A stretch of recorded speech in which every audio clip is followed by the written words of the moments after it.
गर्मी सिर्फ हमें नहीं लगती बल्कि हमारे साथ मौजूद हर किस्म के बेजान जानवर को भी लगती है। तो कोशिश करें कि गर्मियों में अपने साथ साथ उनका भी ख्याल रखें। आज के इस व्लॉग में आप देखेंगे मेरी रूटीन, जो कि हर दफ़ा बहुत ही ज़्यादा हेक्टिक होती है, बहुत ही बिजी होती है, और इसके साथ साथ मैं अपनी सारी क्लीनिंग आपके साथ शेयर करूँगी और बहुत सारे काम जो कि मैंने आज के दिन किए हैं। अस्सलाम वालेकुम everyone, welcome to my channel Jiya Saad vlogs. I hope कि मेरी यूट्यूब फैमिली बिल्कुल ठीक ठाक होगी, फिट फाट होगी।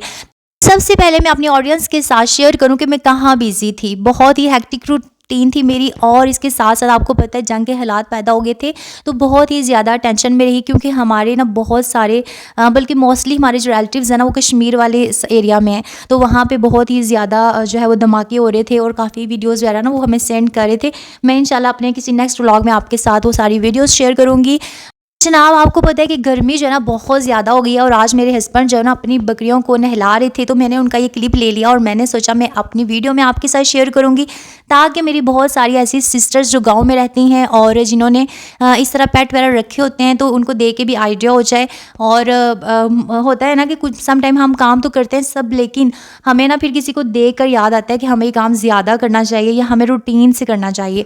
तो ये देसी जो है वो लेसन है, और ये ना मेरे लिए किसी ने तोहफे के तौर पे भिजवाया था। जो देसी लहसुन है ना, इसका टेस्ट बहुत ही अच्छा लगता है खानों में, लेकिन उसके साथ ना इसको छीलना जो है ना बहुत एक टफ टास्क होता है, क्योंकि जो हमारा बाज़ार में मिलता है ना हमें लहसुन, वो तो मोटा मोटा होता है ना, बड़े बड़े उसके जल्दी से आप इजीली उसको कर लेते हैं, लेकिन ये ना साइज़ में छोटा होता है, इसलिए इसको ना छीलने के लिए काफ़ी टाइम हमारा लग जाता है।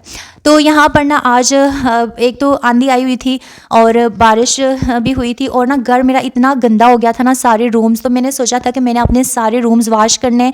तो मेरे हस्बैंड कहते हैं कि थोड़े से एरिया को साफ़ करके ना हम यहाँ पे पहले गंदम साफ़ कर लेते हैं, तो उसके बाद ना एक ही दफ़ा रूम साफ़ करेंगे। तो मैंने कहा आइडिया तो अच्छा है, ज़ाहिर है जब सब कुछ वॉश ही करना है तो क्यों ना हम अपने सारे काम काज जो है ना वो कंप्लीट करके इसको वॉश करें। तो यहाँ पर हम जो है वो जो हमारी पिछले साल की गंदम बची थी उसको दोबारा से हमने साफ़ करके जो है वो ड्रम में डाला, और जो हमारी न्यू थी ना उसको साफ़ करके हमने अभी तोड़ों में फिल करना था। तो मैंने कहा कि काम करना है, तो बच्चों के लिए मैंने पहले जो है वो दूध वाली सइयाँ बना दी, ताकि इतनी देर ना वो उसको खा के तो हम जो है ना वो अपने कामों में बिज़ी हो जाएं, तो हम इजीली अपना काम कर लें। तो यहाँ पर हम जो है ये काम कर रहे हैं। अच्छा, गाँव में ना बहुत मेहनत मशक्क़त करनी पड़ती है। शादी से पहले ना मैंने ये सारे काम जो है वो नहीं किए थे, क्योंकि शादी से पहले वो जो फैक्ट्रीज़ में मिलता है ना आटा, जो इसी तरह बोरियां आती हैं आटे की ना, हमारे घर में वो यूज़ होता था। तो ये शादी के बाद ना मैं यहाँ पर ये देसी आटा इस्तेमाल करते हैं। गंदम को पहले खरीदते हैं, उसको फिर साफ़ करते हैं, फिर जब आपने आटा बनवाना हो ना उसको आप या तो उसको वॉश करके उसको ड्राई करके फिर आप चक्की में भिजवा देते हैं उसको पीसने के लिए, या फिर कुछ लोग ना जो है वो हवा से पंखा वगैरह लगा कर ना हवा से उसको साफ़ करते हैं। लेकिन मेरी जो सेटिस्फेक्शन है ना वो हमेशा गंदम को वॉश करके ड्राई करने के बाद अगर आप उसको आटा पीसने के लिए भेजें ना वैसे ही होती है, क्योंकि एक दो दफ़ा में हमने बारिश वाला मौसम था और सर्दियों में धूप नहीं ना इतनी निकल रही थी, तो हमने ऐसे ही ना उसको भिजवा दिया चक्की पे। तो वो जो है ना आटा जब हम खाते थे ना रोटी, तो हमारे मुंह में ऐसे ना डस्ट सा फील होता था। तो खैर अपना अपना होता है, लेकिन मेरी सेटिस्फेक्शन ज़्यादा इसी चीज़ में होती है। तो उसके बाद ना हमारा जो ये सारा गंदम वाला काम था वो हमने कंप्लीट कर दिया था, और उसके बाद अब हम सारे रूम्स वगैरह को क्लीन कर रहे थे। तो मैंने कुछ लोग झाड़ू के भी यूज़ करते हैं, लेकिन मैंने ना ये ब्रश होता है और एक हाथ से ना मैं पाइप लगाती हूँ पानी, और दूसरे हाथ से ना मैं ब्रश पकड़ के ना जहाँ जहाँ पे डस्ट वगैरह दाग हो मिट्टी के या कुछ इस तरह ना, उससे ब्रश से मैं सारा एरिया साफ़ करती हूँ। तो मैंने यहाँ पर अपने सारे कमरे जो है वो धो दिए थे, फ़र्श वगैरह उसके वॉश कर दिए थे, लेकिन कमरे अभी तक काफ़ी बिखरे हुए थे। कुछ तो मैंने मशीन लगाई हुई थी, मशीन मैंने आज नहीं लगाई, एक दिन पहले लगाई थी, लेकिन बारिश की वजह से ना वो कपड़े जब मैंने छत पे फैलाए तो वो ड्राई नहीं हुए। तो उसके वो सारे कपड़े फिर बेड पे थे, उनको भी मैंने डाइनिंग पे सारा फैलाना था, कपड़ों को भी उनको भी समेटना था, सारे रूम्स की चीज़ें समेटनी थी। समझें कि बहुत ही ज़्यादा खिलारा नहीं जिसे कहते खिलारा पड़ा हुआ था।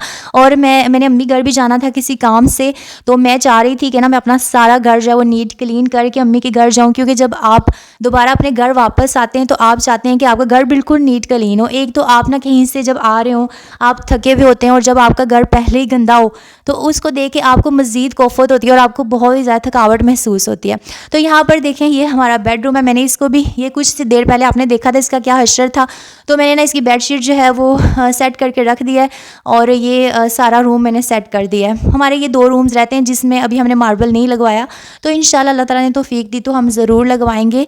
असल में ना जब हम बाहर से फ़र्श वगैरह धोते हैं ना मार्बल वाला, तो ये अंदर वाले रूम की जो ऊंचाई है वो कम है, बाहर वाले हाल की ज़्यादा है, तो वो पानी जो है ना वो सारा अंदर की तरफ आ जाता है। तो फिर बड़ी मुश्किल से ना वाइपर्स के ज़रिए उसको बाहर निकालना पड़ता है, तो बहुत ही ज़्यादा टाइम टेकिंग होता है। इसलिए ना ये जो 2 रूम्स हैं ना इनमें मैं कम ही मैं इनको वॉश करती हूँ, ज़्यादा ना मैं मोपिंग को प्रेफर करती हूँ। लेकिन अब आंधी इतनी ज़्यादा आई थी ना, तो मैंने कहा ये मोपिंग से काम तो नहीं चलेगा, इनको वॉश ही करना पड़ेगा। ये मेरी सास का रूम है, इसको भी मैंने बिल्कुल सारा सेट कर दिया है। और ये है मेरा किचन, मैंने इसको भी समेट दिया है। यहाँ पर मैंने देगची वगैरह धोकर रखे हुए हैं, जब ये ड्राई हो जाएंगे तो मैं इनको इनकी जगहों पर रख दूँगी। सिंक एरिया भी मैंने बिल्कुल नीट क्लीन कर दिया है। समझिए मेरा किचन भी बिल्कुल परफेक्टली जो है वो साफ़ हो गया। अब ये है हमारा बाहर वाला एरिया, यहाँ पर मैंने चेयर्स को वॉश किया है, क्योंकि जब डस्ट पड़ती है ना तो ज़ाहिर वो सारी चीज़ों पर पड़ती है। और ये जो गेट वाला एरिया था ना वो मेरे हस्बैंड खुद वॉश करते होते हैं ना, बस अंदर वाला एरिया मैं करती हूँ, गेट से बाहर वाला वो करते हैं। ये जो मेरी चारपाइयाँ इनके ऊपर जो चादरें और तकियों के कवर्स वगैरह वो सारे मैंने वॉश किए हुए हैं, लेकिन अभी वो ड्राई नहीं हुए थे। जो ही वो ड्राई होंगे तो मैं उनको दोबारा से चारपाइयों पे बिछा दूंगी। तो जनाब ये है वो गंदम जो हम साफ़ कर रहे थे, हमने इसको साफ़ करके दोबारा से इन्हें तोड़ों में डालकर हमने रख दिया है, क्योंकि जिस ड्रम में हमने डालनी है ना उसको हमने साफ़ किया हुआ है, वो भी अभी हमने ड्राई होने के लिए रखा हुआ है।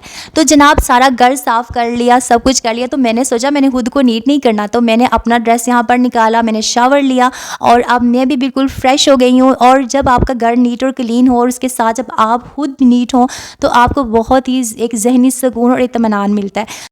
यहाँ पर मैं अपने हस्बैंड का ड्रेस निकाल रही थी। भाई अपने साथ साथ हस्बैंड का ख्याल रखना भी तो बहुत ज़रूरी है ना, वो भी हमारी रिस्पॉन्सिबिलिटी है। और ये है मेरे ड्राइंग रूम की फाइनल लुक, इसको भी मैंने बिल्कुल सेट वगैरह कर दिया था। मिलते हैं नेक्स्ट वीडियो में। आई होप आपको मेरी वीडियो अच्छी लगी होगी, तो प्लीज़ कमेंट पर लाजमी बताइएगा। अपना बहुत सारा ख्याल रखिएगा, दुआओं में याद रखिएगा। अल्लाह हाफिज़।